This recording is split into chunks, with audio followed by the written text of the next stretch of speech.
अरिहंत सिद्ध सूरी उपाध्याय साधु सर्व, अर्थ के प्रकाशी मांगलिक उपकारी हैं। तिन्ह को स्वरूप जान रागते भई जो भक्ति, काय को नवाए स्तुति को जारी है।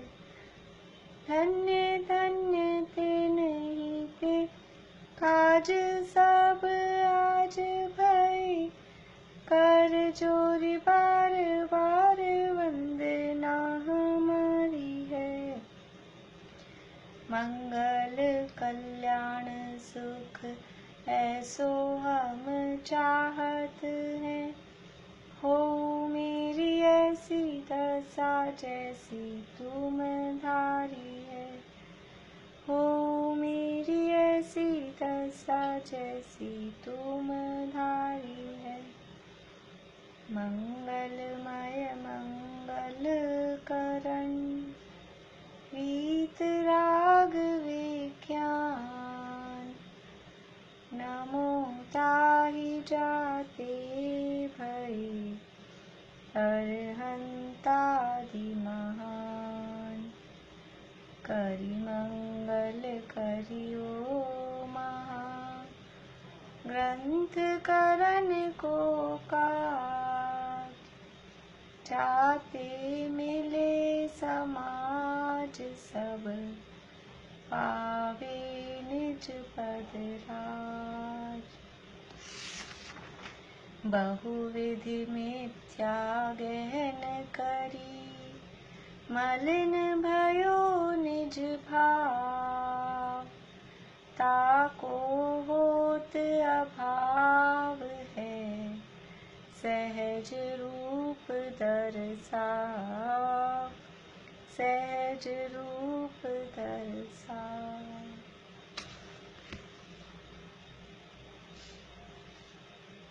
चौथे अधिकार के प्रश्न देख लें पहले। Question number 41।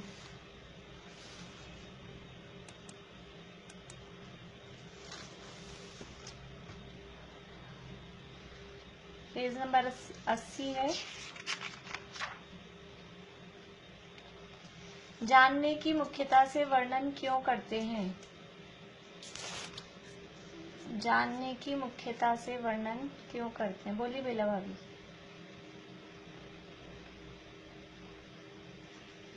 वर्णन तो श्रद्धान का करना है, लेकिन जब जानेगा तभी श्रद्धान करेगा, इसलिए जानने का वर्णन। हाँ, बढ़िया। यहाँ वर्णन तो श्रद्धान का ही करना है, लेकिन जानेगा तभी श्रद्धान करेगा, इसलिए जो वर्णन किया जा रहा है वो जानने की मुख्यता से। आप देखिए, ज्यादातर जब जो भी वर्णन होगा उस वर्णन में ज्ञान, जानना, जानना, जानने की मुख्यता होगी। जहाँ प्रयोजन आएगा वहां श्रद्धान की बात करेंगे, लेकिन वर्णन जानने की मुख्यता से होता है, क्योंकि बस जैसा जाना है अब उसको वैसा ही श्रद्धान करना है। तो जानने वाले बात बता दी, अब इसको ऐसा ही श्रद्धान करना है, इसलिए वर्णन जो सारा है वो जानने की मुख्यता से किया जाता है।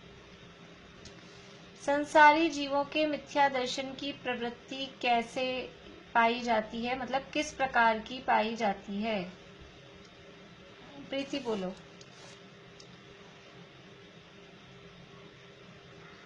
संसारी जीवों के मिथ्या दर्शन की प्रवृत्ति सबसे पहले जीव अजीव तत्व संबंधी अयथार्थ श्रद्धान। जीव अनादि काल से कर्म के निमित्त से अनेक पर्याय धारण करता है तथा उस पर्याय में ही यह मैं हूँ ऐसी अहम बुद्धि करता है, तथा यह अपने ज्ञानादि स्वभाव, क्रोधादि विभाव तथा पुद्गल शरीर के स्पर्श, रस, गंध आदि पर भावों को भेद विज्ञान के द्वारा अलग नहीं कर पाता और इनको अपना स्वरूप मानता है कि ये सभी मेरे हैं। इस प्रकार ममत्व बुद्धि होती है। तथा जीव और शरीर के निमित्त नैमित्तिक संबंध है, इसलिए शरीर की सभी क्रियाओं को अपनी क्रिया मानता है और इसलिए कर्तृत्व बुद्धि होती है। मिथ्या दर्शन के निमित्त से ही बाह्य सामग्री जैसे पुत्र, स्त्री, धन, धान्य आदि जो प्रत्यक्ष अपने से भिन्न है उन्हें भी अपना मानता है, अनित्य को नित्य मानता है, भिन्न को अभिन्न मानता है, दुख के कारण को सुख का कारण और दुख को सुख मानता है। इस प्रकार जीव अजीव तत्व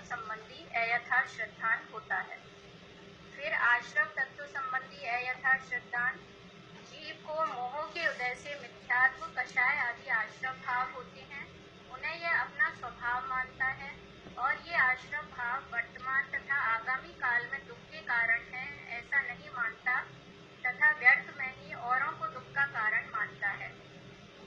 फिर बंध तत्व संबंधी अयथार्थ सिद्धांत, आश्रम भावों से ज्ञानावरण आदि कर्मों का बंध होता है जो कि हमारे संसार में भ्रमण के, सुख दुख के और ज्ञान की हीनता आदि के मूल कारण है, किंतु वह कर्म दृष्टिगोचर न होने के कारण और मिथ्या दर्शन के निमित्त से सभी कार्यों का कर्ता जीव अपने को या किसी और को या भवितव्य को मानता है। फिर संवर तत्व संबंधी अयथार्थ सिद्धांत, आश्रम के अभाव रूपी जो संवर है जो कि सुख का मूल कारण है उसे मिथ्या दर्शन के कारण नहीं पहचानता, क्योंकि जब आश्रम का ही उसे यथार्थ सिद्धांत नहीं है तो उसके अभाव रूप संवर का सिद्धांत कैसे हो। फिर निर्जरा तत्व संबंधी अयथार्थ सिद्धांत, बंध का एक देश अभाव होना सो निर्जरा है और मिथ्या दर्शन के कारण जीव कर्म बंध से दुख का होना नहीं जानता तो उनकी निर्जरा के उपाय को कैसे जाने। इसलिए अन्य पदार्थों को ही दुखदायक जानकर उनको दूर करने का उपाय हाँ, मोक्ष है जो 5वां अध्याय। अभी 5वां अध्याय शुरू करेंगे मम्मी जी, अभी 5-10 मिनट बाद, फिर बताती हूँ आपको। हाँ प्रीति बोलो। मोक्ष तत्व संबंधी अयथार्थ सिद्धांत, सर्व कर्म बंध के अभाव का नाम मोक्ष है। जो बंध को तथा बंध जनित सर्व दुखों को नहीं पहचाने तो सर्वथा बंध के अभाव रूपी मोक्ष का यथार्थ सिद्धांत कैसे हो। फिर पुण्य पाप संबंधी अयथार्थ सिद्धांत, जीव मिथ्या दर्शन के निमित्त से ही पुण्य को भला जानता है और पाप को बुरा जानता है। इस प्रकार जीव मिथ्या दर्शन के कारण जीवादि सभी प्रयोजन भूत पदार्थों का अयथार्थ सिद्धांत करता है। बहुत बढ़िया, बहुत अच्छा। तुमने लिखा है क्या या ऐसा अभी देख के ही बोला है? इसी में से नहीं लिखा है। लिखा है, बहुत बढ़िया। अच्छा, पूरा ऐसा ही लिखना था, मतलब पूरा इसमें से छांट के 7 तत्व संबंधी भूलों में से। बढ़िया लिखा है, बहुत अच्छा है। चलिए आगे। 1 मिनट, ये कौन से प्रश्न का था? 42 42 नंबर। अच्छा, क्या बताया इसमें मिथ्या दर्शन की प्रवृत्ति कैसे पाई जाती है? हाँ, अभी तो ये बता चुकी है, अब रिकॉर्डिंग सुन लेना पूरा। ठीक है। हाँ, अनादिकाल से जीव कर्म के निमित्त से अनेक डैश धारण करता है। बोलिए रजनी जी, बोलिए। हाँ, अनेक पर्याय धारण करता है। कर्म निमित्त से धारण पर्याय की क्या स्थिति, मतलब क्या स्वरूप है? कर्म निमित्त से जो पर्याय धारण करता है उसका क्या स्वरूप है? आप लोग हाथ खड़ा कर दीजिए तो जल्दी जल्दी मुझे मालूम पड़ जाए कि कौन बताना भी चाहते हैं, किनको आ रहा है, नहीं टाइम खराब नहीं हो। हाँ ममता, अभी बोलिए।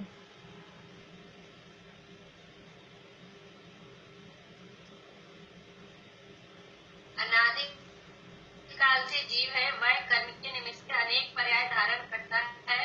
वहाँ पूर्व पर्याय को छोड़ता है, नवीन पर्याय धारण करता है तथा वह पर्याय एक तो स्वयं आत्मा और अनंत पुद्गल परमाणुमय शरीर, उनसे एक पिंड बंधन रूप है तथा जीव को उस पर्याय में यह मैं हूँ ऐसी अहम बुद्धि होती है तथा स्वयं जीव है, बस ज्ञानाधिक है। बस प्रश्न ममता भाभी, बस प्रश्न में इतना ही पूछा है कि वो पर्याय का क्या स्वरूप है। तो पर्याय यही है कि एक तो स्वयं आत्मा है और अनंत पुद्गल परमाणु में शरीर है, उनसे एक पिंड बंधन रूप ये पर्याय है, ये अवस्था है। मेन आंसर इसमें आ गया। एक आध लाइन आगे पीछे की भी ले सकते हैं, मेन आंसर इतना आ गया। जीव का स्वभाव क्या, विभाव क्या और परभाव क्या है? सुनीता आंटी। जीव का स्वभाव तो ज्ञानाधिक है और विभाव क्रोधाधिक है और भूतल परमाणु के वर्ण रस गंध स्पर्श आदि स्वभाव है, उनको वह अपना स्वरूप मानता है। अब प्रश्न में क्या क्या पूछा था? आप लोग बिल्कुल इस किताब की नकल ऐसे कैसे मत करिए। वो आंसर ऐसे कैसे हैं क्रम से, लेकिन थोड़ा अगर प्रश्न में कुछ पूछा है तो स्वभाव विभाव तो यहाँ लिखा है, इसलिए हो गया। तीसरा था परभाव। प्रभाव क्या है तो उसका जवाब ऐसे ही दीजिए कि ये प्रभाव है। अच्छा, प्रभाव तो मतलब पुद्गल परमाणु वगैरह प्रभाव है। हाँ हाँ, तो पुद्गल परमाणुओं के वर्ण, गंध, रस, स्पर्श आदि ये जीव के लिए प्रभाव हैं। वो स्वभाव किसके हैं? स्वभाव तो पुद्गल के हैं, लेकिन जीव के प्रभाव हैं। तो जब प्रश्न को थोड़ा उत्तर को प्रश्न के अनुरूप बात वहीं से आनी है, लेकिन थोड़ा, वरना तो बस अपन तो उठाया इधर से और इधर से बोल दिया, हो गया काम। ऐसा नहीं, फिर अपने को ख्याल तो आए कि हमने क्या समझा है। ऐसा, चलिए। स्वभाव आदि में ममत्व बुद्धि किस प्रकार होती है? ज्योति जी।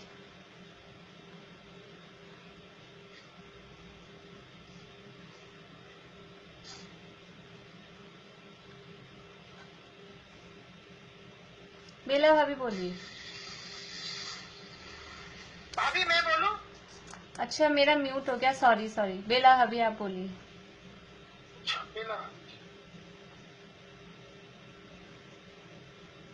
ये मेरे हैं, इस प्रकार इसमें ममत्व बुद्धि होती है तथा स्वयं जीव है उसके ज्ञानादि की तथा क्रोधादि की अधिकता हीनता रूप अवस्था होती है और पुद्गल परमाणुओं की वर्णादि प्रकटने रूप अवस्था होती है। खुद सबको अपनी अवस्था मानता है, यह मेरी अवस्था, ऐसी ममत्व बुद्धि करता है। नहीं, बस इसमें इतना ही आएगा। स्वभाव आदि में ममत्व बुद्धि किस प्रकार होती है, तो ये मेरे हैं, इस प्रकार से उनमें ममत्व बुद्धि होती है।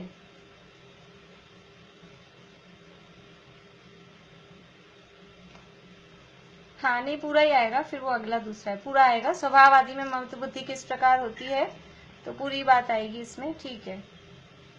यह मेरी अवस्था है, ऐसी ममत्व बुद्धि करता है। अगला, जीव और शरीर के निमित्त नैमित्तिक संबंध है, उससे जीव क्या मानता है और किस प्रकार मानता है?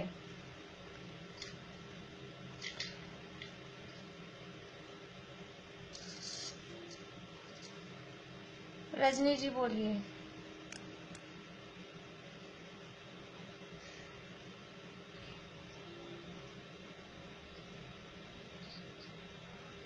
जीव और शरीर के निमित्त नैमित्तिक संबंध है, इसलिए जो क्रिया होती है उसे वह अपनी मानता है। अपना दर्शन ज्ञान स्वभाव है, उसकी प्रवृत्ति को शरीर के अनुरूप स्पर्शनादि द्रव्येंद्रियां हैं। उसकी प्रवृत्ति को निमित्त मात्र, वो शब्द बहुत इम्पोर्टेंट है। उसकी प्रवृत्ति को निमित्त मात्र, शरीर के अनुरूप स्पर्शनादि द्रव्येंद्रियां हैं। यह उन्हें ऐसा मानकर चलता है कि हाथ आदि से मैंने स्पर्श किया, जीभ से स्वाद लिया, नासिका से छुआ, नेत्र से देखा, कानों से सुना। चलिए प्रीति आप बताओ।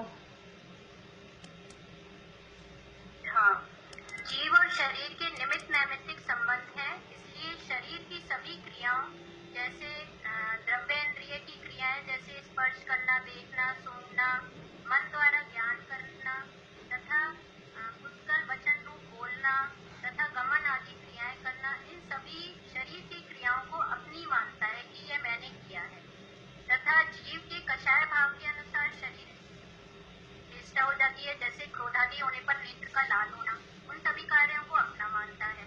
शरीर में सुख दुख रूपी होने वाली अवस्थाएं जैसे सर्दी, गर्मी, भूख, प्यास, रोग आदि से सुख दुख अपने को ही हुए मानता है और आत्मा के प्रदेशों का संकोच विस्तार शरीर के अनुसार होने के कारण शरीर के मोटा पतला, बचपन, बुढ़ापा आदि अवस्थाओं को अपना ही स्वरूप मानता है। शरीर के जन्म मरण को अपना जन्म मरण मानता है और शरीर की अपेक्षा गति, कुल आदि पर्याय रूपी अवस्थाओं को अपनी ही अवस्था मानता है। ये प्रीति, ये सब केवल निमित्त नैमित्तिक संबंध बताना है ना, तो निमित्त नैमित्तिक है ना, किस प्रकार? हाँ, तो निमित्त नैमित्तिक संबंध में फिर गति, कुल आदि, ये सब सारा निमित्त नैमित्तिक में ही चल रहा है नीचे तक। यहाँ निमित्त नैमित्तिक का मतलब है कि जो शरीर से काम हो रहा है, जो जीव चाह रहा है वो शरीर से काम हो रहा है। हमने चाहा हाथ हिलाया, हमने चाहा बोलना, हमने चाहा गमन करना, ये निमित्त नैमित्तिक संबंध है। गति, कुल आदि वो जीव की इच्छा के अनुसार नहीं है, उसमें निमित्त नैमित्तिक संबंध वो कर्म के साथ है। जीव में और शरीर में जो निमित्त नैमित्तिक संबंध वो क्रियाओं में। मैं मनुष्य हूँ, मैं तेरी अंश हूँ, वो अपने को ही मान रहा है ना, शरीर और उसमें वो संबंध के कारण। हाँ, लेकिन इनको इस रूप में जैसे जो यहाँ जो कहने का बात है ना कि जीव और शरीर के निमित्त नैमित्तिक संबंध है, तो निमित्त नैमित्तिक संबंध इन क्रियाओं से रिलेटेड ही लगाने हैं।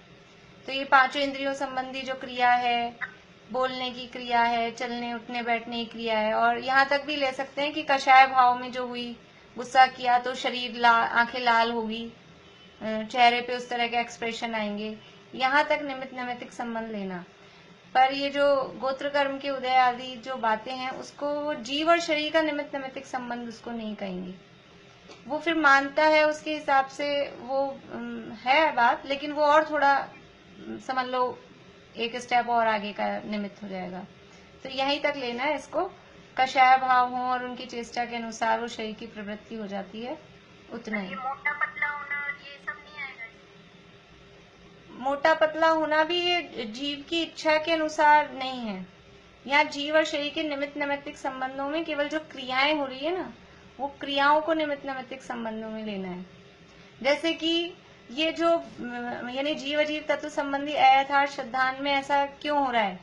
क्योंकि हमने चाहा कि हम हाथ उठाएं और हाथ उठ गया, तो ये जीव को भ्रम होता है कि मैं हूं और मैं उठाता हूं, ऐसा। पर मोटा पतला होना बहुत बार ऐसा होता है, हम चाहते हैं कि हम पतला हो जाएं, डाइटिंग करते हैं और हो जाते हैं, लेकिन बहुत बार नहीं भी होता है, इसलिए वो भी इतना अपने हाथ में नहीं है। लेकिन ये बोलना, चलना और समझ लीजिए गुस्सा करना, उसके अनुरूप आंखें लाल वगैरह हो जाना, वो सभी निमित्त नैमित्तिक संबंध हो जाता है। तो यह निमित्त नैमित्तिक संबंध में इतनी ही बातें लेना है, ये पांचों इंद्रियों संबंधी चलना, बोलना और कषाय आदि के परिणाम रूप, इतना ही।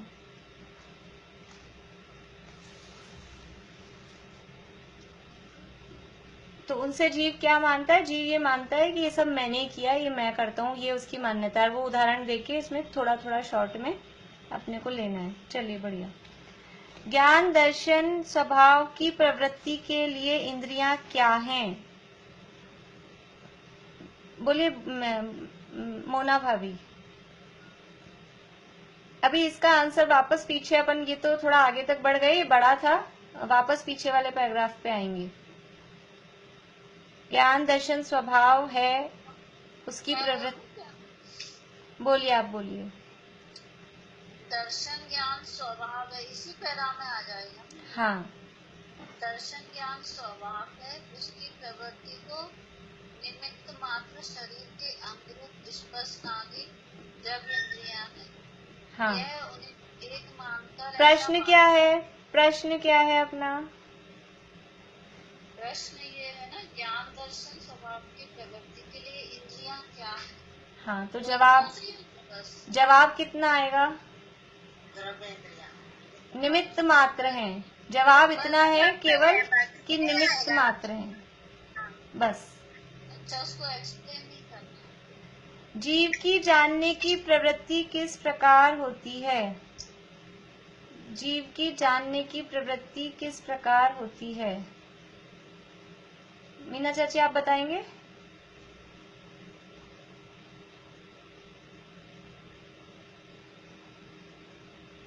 नहीं। निशा आंटी?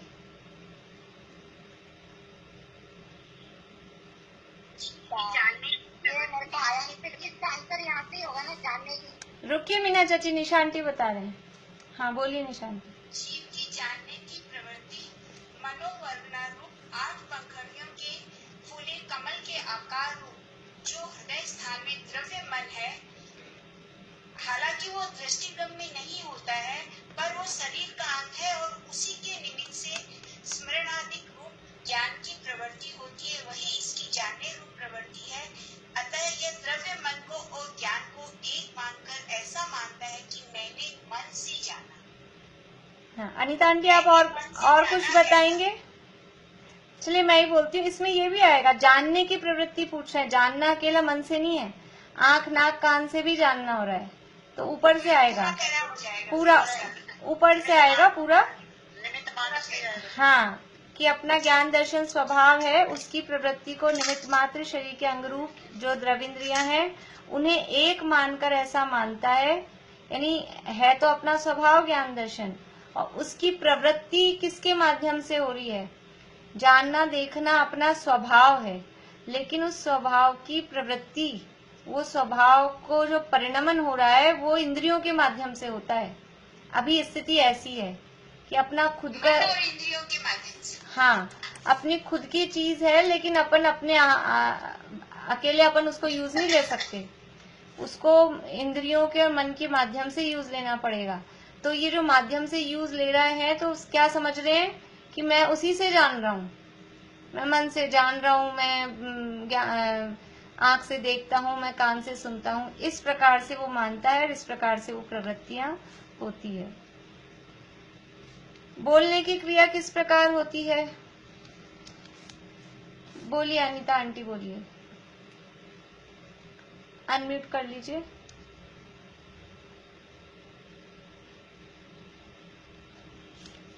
अनम्यूट कर लीजिए आवाज।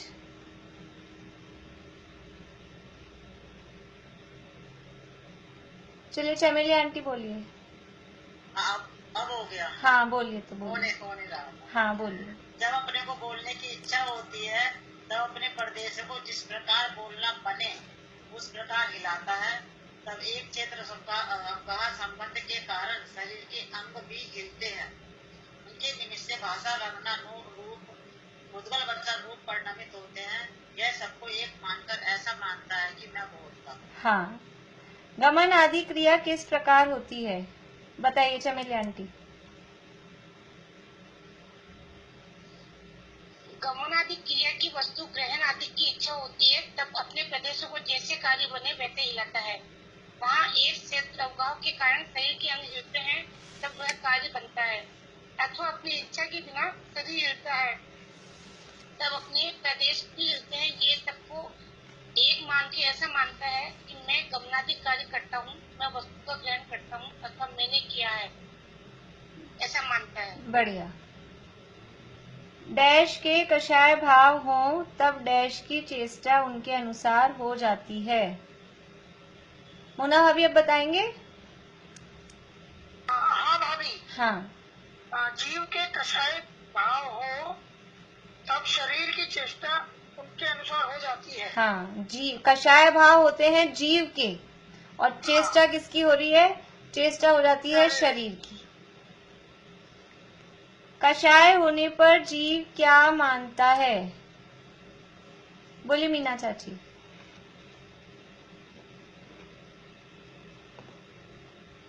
कषाय होने पर जीव जो क्रोधाधिक होते हैं उसके होने पर लाल नेत्रादि हो जाता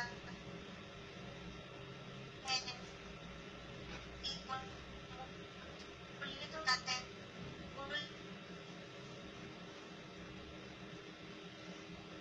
मेरे को नहीं आ रही है, आप लोगों को भी नहीं आ रही आवाज? उनका नेट स्लो है ना? चलिए ठीक है।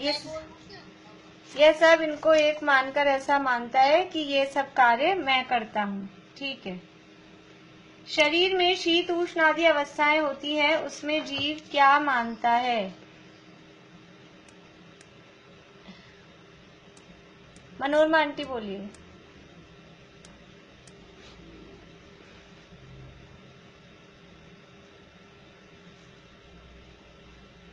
आंटी आवाज चालू करिए आपकी।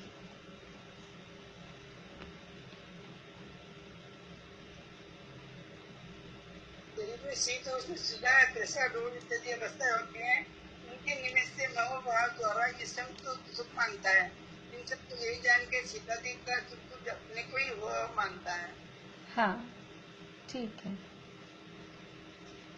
जीव स्वयं को स्थूल क्रश आदि रूप मानता है, उसकी वास्तविकता क्या है? देखिए वास्तव में तो होना ये चाहिए कि ये बातें बहुत सरल है, अपने को कंसेप्ट क्लियर हो तो अपन को ऐसे ही बोलना चाहिए। वो शब्द अपने को जितने याद रह जाए नहीं रहे कोई बात नहीं, लेकिन उसका भाव भाषण होना चाहिए। हमको यार ऐसा कुछ बस आंसर खोज खोज के रख दिए, वो ऐसा इतना मुझे ऐसा लग रहा है ये रह हो गया है खाली काम कि मैं प्रश्न लिख के भेज देती हूँ, आप खाली आंसर खोज के और कुछ लोग जो नहीं खोजते वो यहाँ सुन लेते हैं।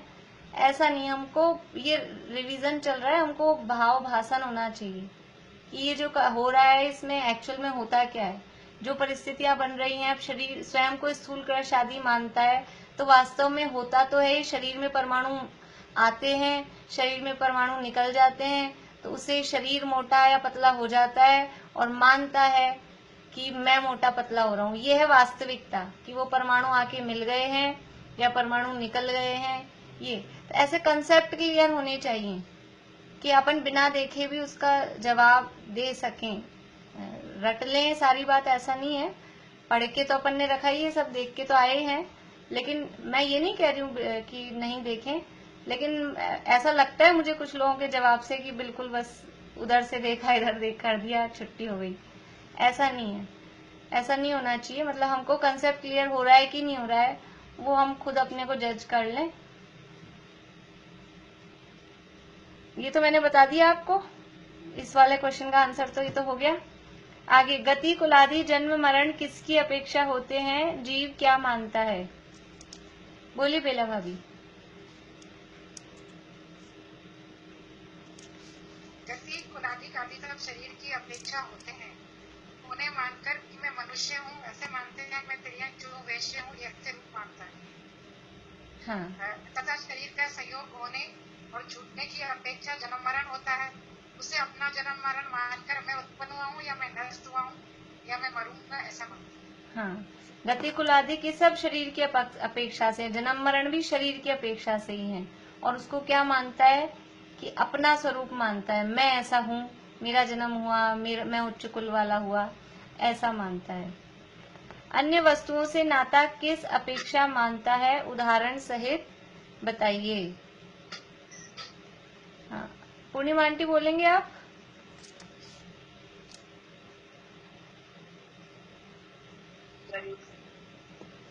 शरीर की हाँ। अपेक्षा अन्य वस्तुओं से नाता मानता है, जिसके द्वारा शरीर की उत्पत्ति हुई उन्हें अपने माता पिता मानता है। जो शरीर को रमण कराए उसे अपनी रमणी मानता है।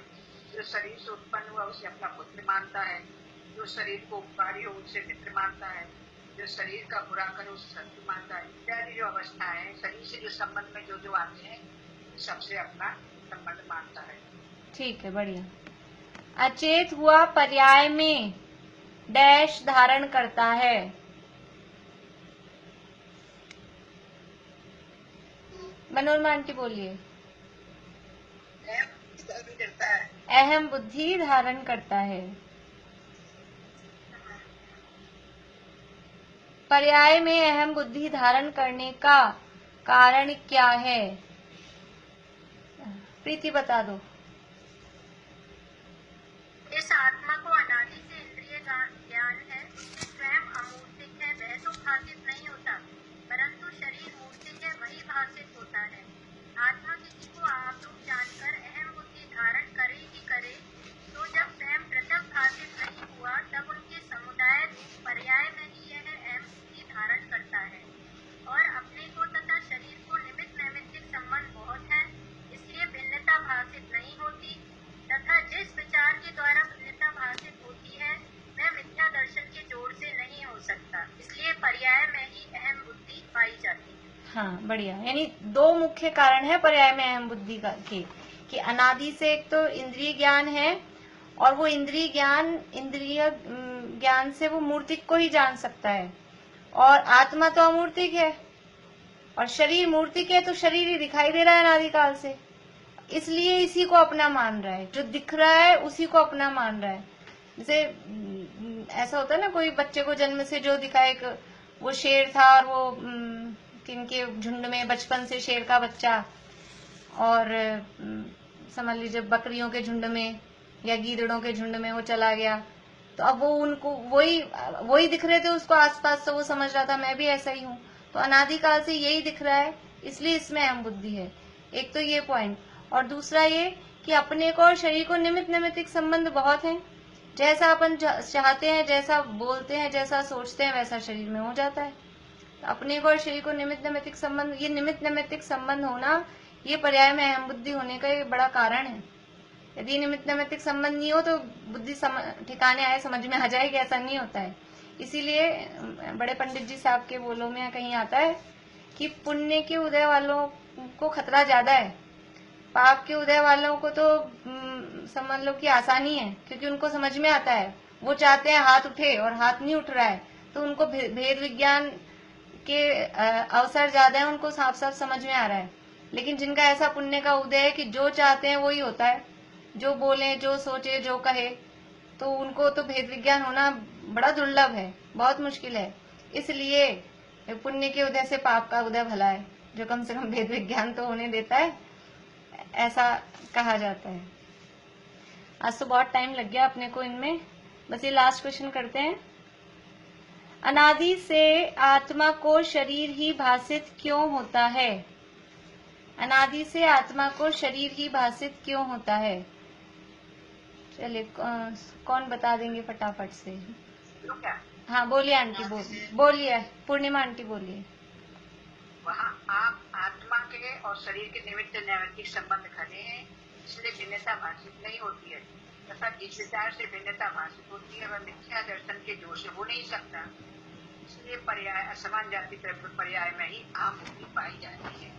हाँ, और इसमें ये भी बात आएगी कि वो इंद्रिय ज्ञान है, इंद्रिय ज्ञान है और इंद्रियां मूर्ति को ही जानती हैं।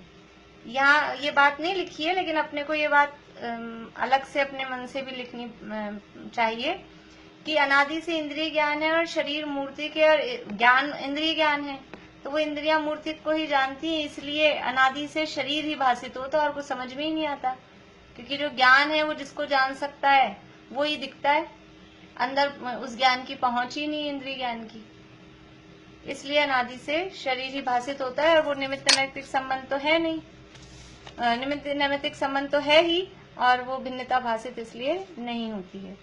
चलिए हाँ, इतना ही करते हैं, अभी 60 हो गए हैं, आगे फिर कल करेंगे, थोड़ा पढ़ लेते हैं आगे।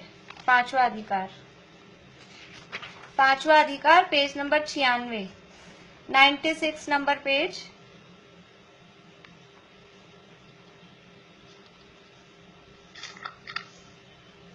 देखिए यहाँ पांचवा अधिकार हमने कल से शुरू किया है, विविध मत समीक्षा है।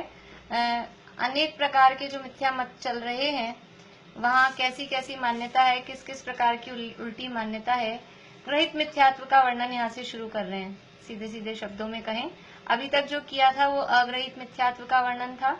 अग्रहित मिथ्यात्व किसे कहते हैं और ग्रहित मिथ्यात्व किसे कहते हैं? बोलिए मोना भाभी, अग्रहित मिथ्यात्व किसे कहते हैं, ग्रहित मिथ्यात्व किसे कहते हैं?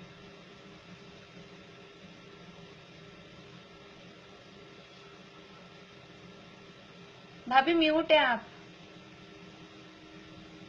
हाँ भाभी। हाँ, जो अनादि से मिथ्यात्व आदि भाव पाए जाते हैं वो अग्रहित मिथ्यावादी हैं। और जो नवीन ग्रहण नहीं करते हैं, नवीन ग्रहण करते हैं, हाँ नवीन ग्रहण करते हैं, वो ग्रहित मिथ्यावादी हैं। हाँ, वो ग्रहित मिथ्यात्वादी हैं। बढ़िया। तो अनादि से जो चल रहे हैं वो अग्रहित हैं। क्या है अग्रहित में? अनादि से क्या चल रहा है? 7 तत्व संबंधी जो विपरीत मान्यता है वो अनादि से चल रही है, वो अग्रहित मिथ्यात्व है। और जो इस भव में नवीन ग्रहण किया है, मनुष्यादि भवों में सैनी पंचेंद्रिय होकर जो उस मिथ्या मान्यता को और पोषण किया है, उन 7 तत्व संबंधी ही विपरीत मान्यताओं को पोषण हुआ है। कुगुरु कुदेव कुधर्म के निमित्त से इस अग्रहित मिथ्यात्व को ही पोषण किया है, लेकिन नया ग्रहण किया है, इसलिए उसे ग्रहित मिथ्यात्व कहा जाता है। तो अब ग्रहित मिथ्यात्वादी का निरूपण करते हैं। देखिए 96 नंबर पेज पे पहली लाइन ऊपर से, कुदेव कुगुरु कुधर्म और कल्पित तत्वों का श्रद्धांत तो मिथ्या दर्शन है तथा जिनमें विपरीत निरूपण द्वारा रागादि का पोषण किया हो, ऐसे कुशास्त्रों में श्रद्धान पूर्वक अभ्यास सो मिथ्या ज्ञान है तथा जिस आचरण में कषायों का सेवन हो और उसे धर्म रूप अंगीकार करें सो मिथ्या चारित्र है। अभी पीछे मिथ्या दर्शन, मिथ्या ज्ञान, मिथ्या चारित्र का वर्णन करके आए थे। अब यहाँ दूसरी टाइप से, यहाँ जो परिभाषा दी है ये सब कौन से मिथ्या दर्शन, मिथ्या ज्ञान, मिथ्याचारित्र की है? ये ग्रहित मिथ्या दर्शन, ग्रहित मिथ्या ज्ञान और ग्रहित मिथ्याचारित्र की है। यदि हमें छेड़ाला याद हो तो वहां छेड़ाला में दूसरी ढाल में पहले वर्णन किया ग्रहित मिथ्यात्व का, उसके बाद में जो कुगुरु कुदेव कुधर्म सेव पोषे चिर दर्शन मोह एव, ये कुगुरु कुधर्म कुदेव के माध्यम उनका जो सेवन किया, उनके सेवन से जो अनादिकाल का चिर यानी अनादिकाल का जो मिथ्यात्व था, अग्रहित मिथ्यात्व था, उसका पोषण हुआ। तो यहाँ भी वही बात कह रहे हैं, कुदेव कुगुरु और कुधर्म और कल्पित तत्वों का श्रद्धान। सम्यक दर्शन क्या है कि प्रयोजन भूत तत्वों का श्रद्धान वो सम्यक दर्शन है, और प्रयोजन भूत तत्वों को सही नहीं जानना, उनका विपरीत श्रद्धान करना वो मिथ्या दर्शन है। और यह ग्रहित मिथ्या दर्शन क्या है? कल्पित तत्वों का श्रद्धान, कुछ और ही अपने मन से तत्व मान लिए हैं उनका श्रद्धान कर लेना, कल्पित तत्वों का श्रद्धान। कुदेव कुगुरु कुधर्म, ये देव गुरु धर्म ये धर्म के आधार हैं। सच्चे देवशास्त्र गुरु का निर्णय हुए बिना सही लाइन पे आया नहीं जा सकता है। यानी सम्यक दर्शन की प्राप्ति के लिए देवशास्त्र गुरु का निर्णय होना, उनका सच्चा श्रद्धान होना वो अत्यंत आवश्यक है। तो ये कुदेव कुगुरु और कुधर्म, कभी शास्त्र बोलते हैं हम, कभी धर्म बोलते हैं। एक अर्थ तो नहीं है लेकिन उसको गर्भित कर लेते हैं, धर्म में शास्त्र को या फिर शास्त्र में धर्म को, ऐसा गर्भित कर लिया जाता है। तो कुदेव कुगुरु कुधर्म और कल्पित तत्वों का श्रद्धान तो मिथ्या दर्शन है, तथा जिनमें विपरीत निरूपण द्वारा रागादि का पोषण किया हो। देखो वहां मिथ्या ज्ञान किसे कहा था? संशय विपर्य नद्यवसाय सहित जो जानना था उसका नाम मिथ्या ज्ञान कहा था। वो अनादिकाल से चला आ रहा है, लेकिन अभी नया क्या ग्रहण किया है कि ऐसा कुछ ज्ञान प्राप्त कर लिया जिनमें रागादि का पोषण किया, ऐसे शास्त्र पढ़े। क्या है छेड़ाला में वो एकांतवाद दूषित समस्त विषयादिक पोषक अप्रशस्त कपिलादि रचित श्रुत को अभ्यास सो है कुबोध बहुदेन त्रास। तो जहाँ एकांतवाद का जिनमें पोषण है और जो कपिलादि रचित, वहां नाम भी लिया है, ऐसे कोई मिथ्यावादी हैं उनके द्वारा जो खोटे शास्त्र रचे गए हैं, तो उनमें है क्या? रागादि का पोषण है। यानी ये शास्त्र के सच्चे होने की एक हमको थर्मामीटर दिया है, कसौटी दी है। कौन से शास्त्र सच्चे कौन से झूठे हमें क्या पता, हम तो वैसे अज्ञानी, कैसे जाने कैसे समझें कि इतनी बुद्धि हम में है। सैनी पंचेंद्रिय हुए हैं तो इतनी बुद्धि हम में है कि हम देवशास्त्र गुरु के सच्चे झूठे होने का निर्णय कर सकें। तो क्या है? तीनों के लिए, देव के लिए, गुरु के लिए, शास्त्र के लिए, तीनों के लिए एक ही कसौटी है। क्या है? वीतरागता। जो वीतरागी है वही देव है, जो वीतरागी है वही गुरु है, और जो वीतरागता के पोषक हैं वही सच्चे शास्त्र हैं। इसके अलावा जो रागी द्वेषी हैं वो देव, सच्चे देव नहीं। जो रागी द्वेषी हैं ऐसे गुरु, वो सच्चे गुरु नहीं। और जिसमें राग द्वेष का पोषण किया गया है, राग द्वेष वाली बातें लिखी गई हैं, वो शास्त्र सच्चे शास्त्र नहीं। और जिस धर्म में राग द्वेष का पोषण किया जाए वो धर्म भी सच्चा धर्म नहीं। तो वीतरागता ही एक कसौटी है देवशास्त्र गुरु के निर्णय करने की। तो यहाँ कुगुरु कुदेव कुधर्म और कल्पित तत्वों का श्रद्धान तो मिथ्या दर्शन है, और इनके माध्यम से जिनमें विपरीत निरूपण द्वारा रागादि का पोषण किया हो, ऐसे कुशास्त्रों में श्रद्धान पूर्वक अभ्यास, ऐसे शास्त्रों को पढ़ना। अभ्यास शब्द लिखा है, देखो पढ़ना नहीं लिखा। अभ्यास में क्या क्या आता है? पढ़ना, पढ़ाना, सुनना, सुनाना, लिखना, लिखाना, ये सब अभ्यास है। अकेला हम तो पढ़ते नहीं है, लेकिन हम रुपए दे दे के लिखाते हैं, बंटवाते हैं, हम खुद नहीं पढ़ते, तो वो भी वही है। पढ़ना अकेला, अभ्यास शब्द में बहुत उसका व्यापक अर्थ है। पढ़ना भी, पढ़ाना भी, सुनना भी, सुनाना भी, ये तो साफ साफ है ही अभ्यास। हम चाहे पढ़े चाहे पढ़ाएं, अभ्यास होता है। हम चाहे सुने चाहे सुनाएं, अभ्यास होता है। आप लोग सुन रहे हो, आपका अभ्यास हो रहा है, मैं सुना रही हूँ तो ऐसा नहीं मैं सुना रही हूँ, मेरा भी अभ्यास हो रहा है। मैं पढ़ रही हूँ तो मेरा अभ्यास हो रहा है, मैं पढ़ा रही हूँ तो मेरा अभ्यास हो रहा है।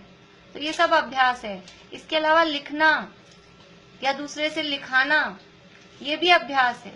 ये सब अभ्यास है, ये सब उसमें समझ लीजिए अनुमोदना रूप से उसमें बराबर जाएगा। तो जहाँ रागादि का पोषण किया हो ऐसे कुशास्त्रों में श्रद्धान पूर्वक अभ्यास सो मिथ्या ज्ञान है, वो सब मिथ्या ज्ञान है, ग्रहित मिथ्या ज्ञान है। इसके आगे हम ग्रहित लिख सकते हैं याद रखने के लिए। वो ऊपर जो मिथ्या दर्शन है वो ग्रहित मिथ्या दर्शन है, और ऐसा रागादि के पोषक शास्त्रों का श्रद्धान, देखो शब्द दिया है श्रद्धान पूर्वक अभ्यास, क्योंकि आगे आप प्रश्न उठा सकते हो।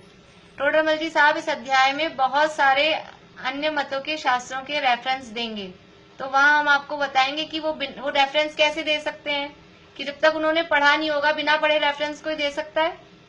हम कहीं का आपको रेफरेंस देंगे तो हमने कभी पढ़ा होगा, कहीं सुना होगा, तभी तो रेफरेंस देंगे। ऐसे कैसे रेफरेंस देंगे, जो पढ़ा ही नहीं आज तक वो रेफरेंस कैसे दे सकते हैं। तो फिर टोडरमल जी पे उंगली उठाएंगे हम कि आपने भी तो पढ़ लिया, हमको तो कह रहे हो ग्रहित मिथ्या ज्ञान है, और आपने खुद ने पढ़ के यहाँ रेफरेंस दिए हैं, तो आपको ग्रहित मिथ्या ज्ञान नहीं हुआ कि नहीं हुआ, क्योंकि हमने उनमें श्रद्धान पूर्वक अभ्यास नहीं किया। श्रद्धान पूर्वक मतलब ये सच्चे हैं ऐसा मानकर उनको पढ़ा सुना लिखा नहीं। पढ़ा सुना क्यों, कि हमको उनकी मान्यताएं देखनी थी, किस तरह की इनकी मान्यता है, तो उसका सामने वाले का पक्ष, उसका खंडन करने के लिए भी उसका ज्ञान होना जरूरी है। जब तक उसकी पूरी अंदर की बात पता नहीं होगी तब तक हम उसकी बात को गलत कैसे सिद्ध करेंगे, तो इसलिए भी उसका ज्ञान होना जरूरी है। तो उसके लिए पढ़ना है वो अलग बात है, लेकिन ये सच्चे हैं ऐसे श्रद्धान पूर्वक यदि हम उसको पढ़ते हैं, सुनते हैं, अभ्यास करते हैं, तो उसका नाम मिथ्या ज्ञान है, ग्रहित मिथ्या ज्ञान है।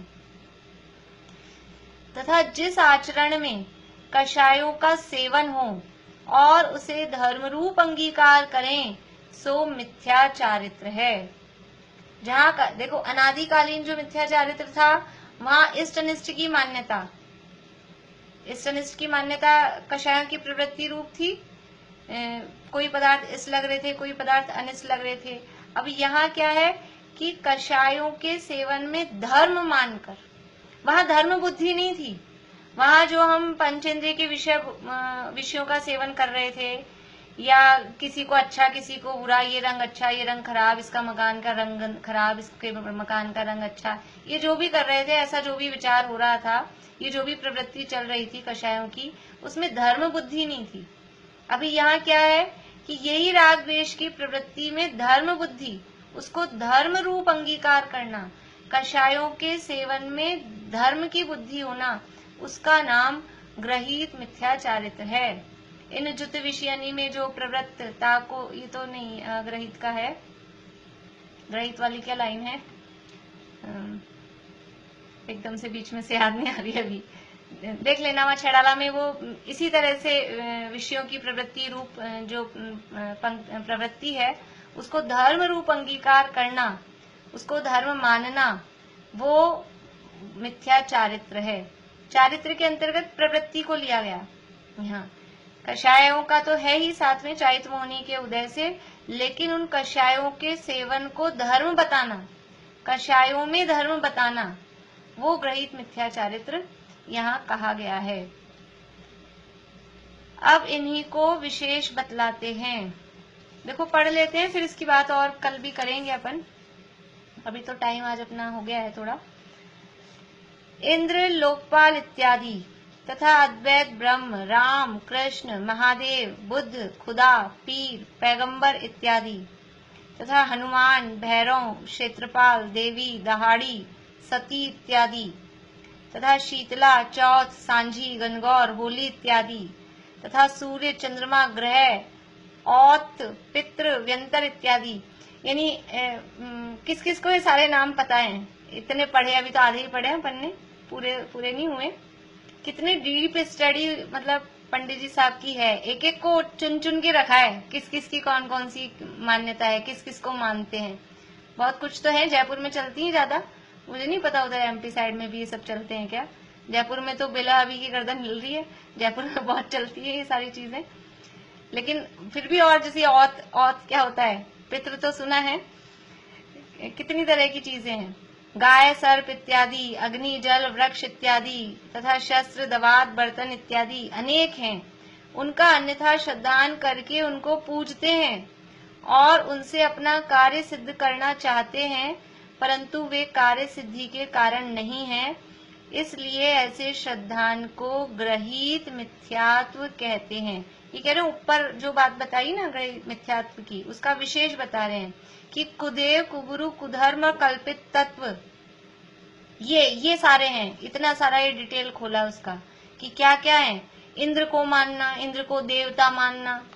बारिश नहीं हो रही या बारिश हो गई तो क्या निकलता है सबसे पहले मुंह से, आज तो इंद्र देवता प्रसन्न हो गए। अच्छे अच्छे पढ़े लिखों के मुंह से भी ऐसा निकलता है कि अपने को कोई अपना कार्यक्रम हो और बारिश वारिश हो जाए, अच्छा मौसम हो जाए, मतलब कार्यक्रम बिगाड़ने के लिए नहीं हो, उसके आसपास पहले अच्छा मौसम हो जाए, 10 लक्षण में अच्छा मौसम बना रहा, इंद्र देवता प्रसन्न रहे। तो ये इंद्र को देवता मानना, ये कुदेव। और अपन ने पहले पढ़े थे 4 प्रकार के देव, कुदेव, अदेव, सुदेव, ऐसे 4 प्रकार के और पढ़े थे। तो इंद्र तो देवगति का देव है और उसको यहाँ भगवान रूप में देव मानना, ये वो देवों का अवर्णवाद, उनके लिए और भी मिथ्या मान्यता है उनके संबंध में करना कि वो मांस भक्षण आदि करते हैं वो भी, और उनको वो जो है नहीं वो उनको मानना, और जो उनको मान रहे हैं वो वास्तव में जो है सच्चे देव, उनका स्वरूप भी गलत माना। डबल तरफ से गलतियां की। लोकपाल, लोकपाल क्या होते हैं?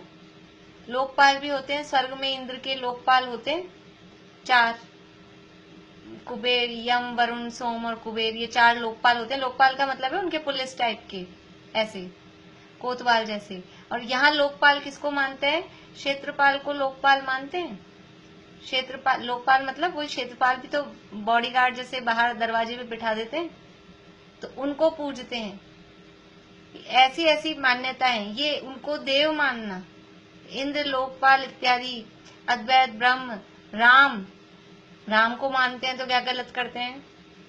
राम तो भगवान है ना अपने, राम तो भगवान है ना, मोक्ष गए हैं ना। तो कौन से राम? जो मोक्ष गए हैं उनकी तो खबर ही नहीं है। वो धोती पहने, दुपट्टा ओढ़े, धनुष बाण लिए, बगल में सीता जी हैं, एक साइड में लक्ष्मण जी हैं, ऐसे राम को पूजना ये ग्रहित मिथ्यात्व है। वो जो मोक्ष गए हैं, मांगी तुंगी से गए हैं, वो वीतरागी मुनि बन के गए हैं, वो तो अरहंत राम, सिद्ध राम है, वो मुनि राम बन के गए हैं। वो ऐसे धनुष बाण वाले, परिग्रह सहित, स्त्री आदि परिग्रह सहित ऐसे राम को हम नहीं पूछते हैं। तो यहाँ जिन राम की बात है वो उस रूप में राम के जो मंदिर होते हैं, अपने को कभी अपना मंदिर नहीं मिले और कहीं राम मंदिर हो तो अपन ये सोचे कि चलो राम भी तो भगवान है, अब अपने जिन मंदिर नहीं मिला तो ठीक है राम मंदिर ही सही। तो ऐसा चलेगा? नहीं चलेगा। वो रागी द्वेषी, वो कुदेव के अंतर्गत आएंगे। ऐसे कृष्ण भी तो अगले तीर्थंकर बनेंगे ही, और अपन भविष्यकालीन को पूजते ही हैं। हाँ बोलिए जमीली आंटी। जैसे अपन ये वाली बातें, बाहर घूमने वगैरह जाते हैं तब फिर क्या सिर झुकाना चाहिए, हाथ जोड़ना चाहिए, क्या करना चाहिए? आपको क्या लगता है अभी इतना पढ़ के, करना चाहिए या नहीं करना चाहिए? नहीं, फिर साथ वाले जो होते हैं फिर वो सब मतलब क्या सोचते हैं, करते हैं? देखो, साथ वाले सोचे और साथ वाले आपके साथ जाएंगे क्या नरक में? अगर नरक में जाना पड़ता है और साथ में चले गए वो भी और आप भी, तो वो आपके हिस्से के डंडे खाएंगे क्या? नहीं ना। इसमें ऐसी बातों में साथ वालों का नहीं देखना। आप पहली बात तो जाना नहीं, अनायतनों में पैर रखना नहीं। अनायतन क्यों कहा है? क्योंकि हम इतने पक्के मजबूत नहीं है। हम वहां जाते हैं तो हमारी थोड़ी बहुत कैसी ना कैसे करके श्रद्धा हो जाती है और वहां जाके पैर रखना उनकी अनुमोदना होती है। तो पहली बात तो अनायतनों में जाना नहीं। और अगर जाना पड़ता है, देखो अगर अपनी चलती है ना, एक तो ऐसा होता है प्रेशर कि किसी की तरफ से वो लेडीज हैं, अब गए हैं, अब जेंट्स प्रेशर कर रहे हैं, नहीं जाएंगे तो फिर घर में झगड़ा होगा। एक तो वो प्रेशर होता है, वो बात है तो अलग है। उसमें भी आप अपनी श्रद्धान तो अंदर से ऐसा रख के जा सकते हैं ना कि हमारी इच्छा नहीं है, मजबूरी में जाना पड़ रहा है, और हाथ वाथ जोड़ना, इतना तो अत्याचार कोई नहीं करता है जबरदस्ती हाथ जुड़वाए, सिर ढुकवाए। ऐसा तो आजकल के जमाने में मेरे ख्याल से नहीं होता है। तो अब जाके खड़े हो गए अगर मजबूरी है तो। और अगर अपनी चलती है, अपनी मानते हैं, तो कह दीजिए आप लोग जाइए, हम नहीं जा रहे, हम नीचे गाड़ी में बैठे हैं, हम यहाँ वो गार्डन में बैठे हैं, हम जो भी कहीं भी हैं, आप जाके, आपको जाना है आप जाके आओ। तो नहीं जाना चाहिए। और चले गए हैं तो हाथ वाथ जोड़ना तो कदापि नहीं है। हाथ जोड़ना है, सिर झुकाना है, वो तो उनको नमस्कार करना, वंदना करना हो ही गया है। तो वो परिस्थितियों के हिसाब से मैं इतना, मेरे ससुराल सारे वैष्णव ही हैं।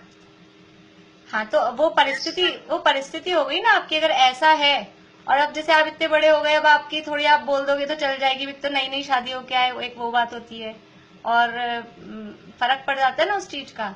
तो आप कह दो मैं नहीं जाऊंगी, मैं नहीं करूंगी, और अगर चलती है और फिर भी ऐसा आपको लगता है घर में झगड़ा होता है, तो आप अपनी मान्यता उस हिसाब से रख के, देखिए आकुलता भी नहीं हो, हमें जीवन में रहना है, साथ में रहना है, तो झगड़ा भी नहीं हो। यद्यपि दोष लगेगा, मैं आपको कह रही हूँ तो उसमें वो गलत बात तो गलत है, लेकिन फिर भी जहाँ थोड़ा दोष लग के फिर बाद की आकुलता कम हो, तो हम उसको उस हिसाब से देखते हैं कि कहाँ आकुलता ज्यादा है, कहाँ आकुलता कम है, उस हिसाब से वो परिस्थितियों को देखा जाता है। लेकिन यदि हम सेफ हैं, हमारे हाथ में ही है परिस्थितियां, तो हमें नहीं जाना चाहिए, नहीं झुकाना चाहिए ऐसा। और अगर माहौल ऐसा है तो अंदर श्रद्धान तो रखें, कम से कम अपने श्रद्धान में तो उनको देव मान के नहीं पूजे।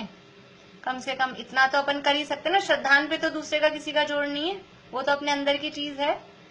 तो वो अपना श्रद्धान को उस रूप में करके, ये काम गलत है, अंदर से हम ऐसी निरंतर ये धारा चलती रहेगी, ये करना पड़ रहा है, ये काम गलत है, हे भगवान कब इस काम से हम छूटेंगे। तो ऐसे खेद वर्तते हुए जब करेंगे तो वो फिर इस तरह का माहौल बनेगा कि फिर वो छूटने का भी आपको प्रसंग बन जाएगा।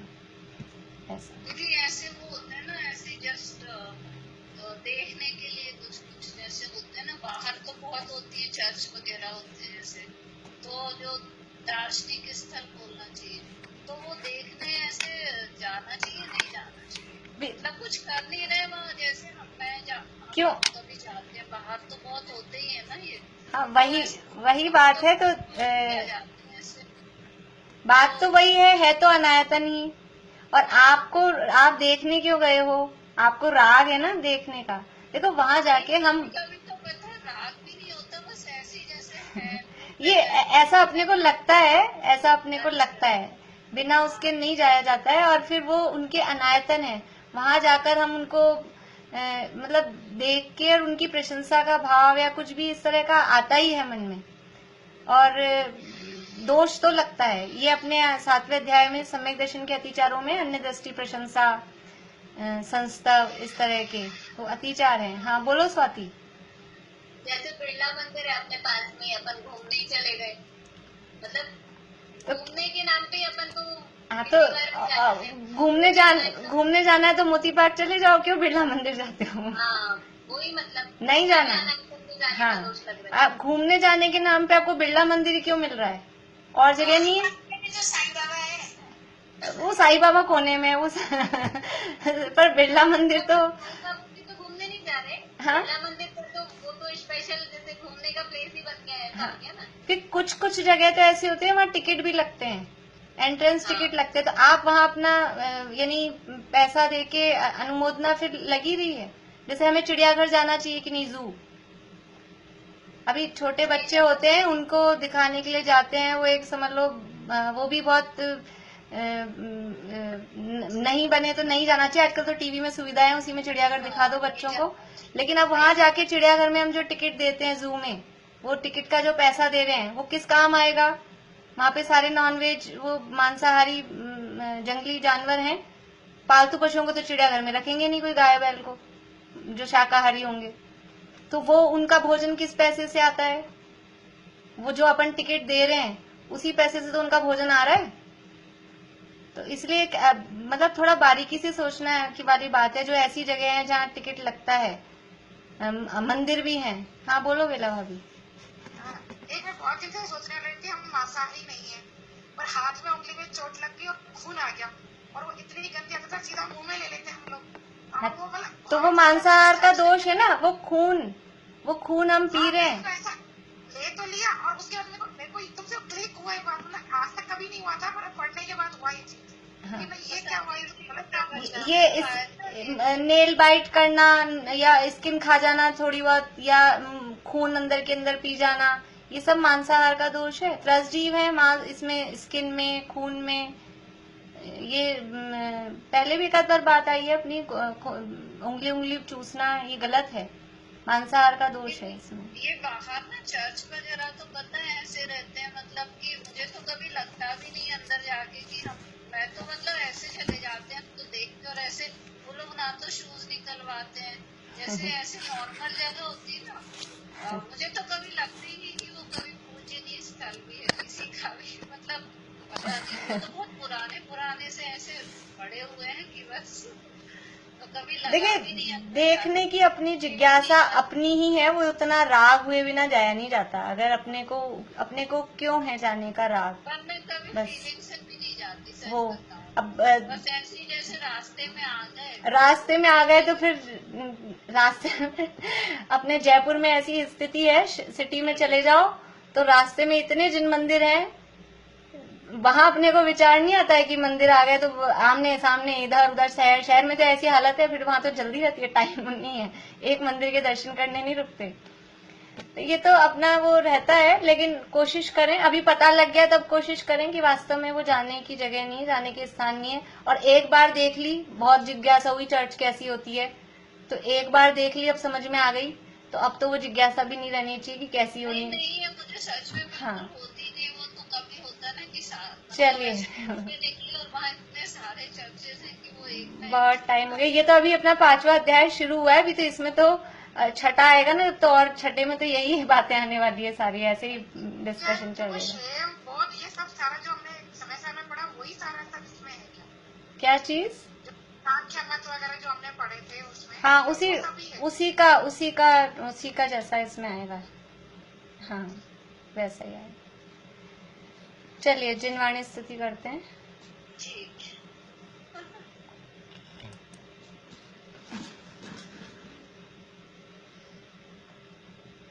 विरहित विविध विधि सुविधि जिन निज आत्मा में लीन हो सर्वगुण संपन्न जिन सर्वज्ञ हो स्वाधीन हो शिव मग बतावन हार हो शत इंद्र करी अभिवंद्य हो दुख शोक हर भ्रम रोग हर संतोष कर सानंद